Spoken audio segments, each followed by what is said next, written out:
各位觀眾朋友們，大家好啊！歡迎收睇六環彩賽馬頻道，我係主持人 Tiffany， 又到咗為大家提供賽馬心水嘅時刻啦。聽日晚4月23日快活谷夜賽即將舉行9場賽事，其實呢，以目前呢晚賽事嘅形勢，睇上去確實有啲混亂呢。而且聽晚我嘅 boss 會同朋友一齊入場觀賽，所以啊，與其喺嗰啲睇起嚟以穩非穩嘅馬匹糾結啦，倒不如搏一搏冷門，說不定能夠有意外之喜。咁嚟緊就趕緊同大家分享下我嘅心水。首先要介紹嘅係第2場嘅4號烈火駿馬，呢匹馬初跑谷草。佢雖然可能唔係大家眼中嘅熱門選手，喺平時嘅操練中，佢嘅表現一直都好穩定，而且爆發力亦都唔錯。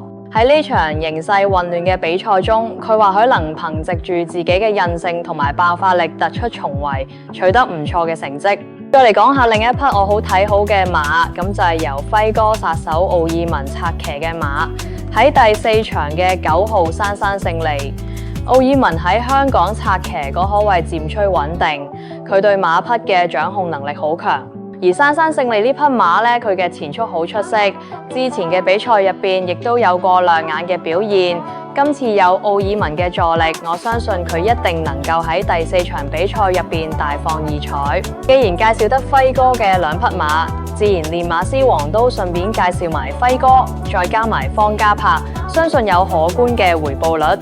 好啦，以上就係我為大家推薦嘅2匹冷門好馬啦。希望各位觀眾朋友們能夠喺今次快活谷夜賽入邊贏到笑，把獎金輕鬆帶翻屋企。咁同時咧，亦都順道祝我嘅 boss 同佢嘅朋友們聽晚入場觀賽愉快，能夠賺得盆滿缽滿。亦都希望大家都能夠喺賽馬中感受到樂趣。今日嘅賽馬心水就分享到呢度，大家記得關注聽日嘅快活谷夜賽哦！祝大家好運！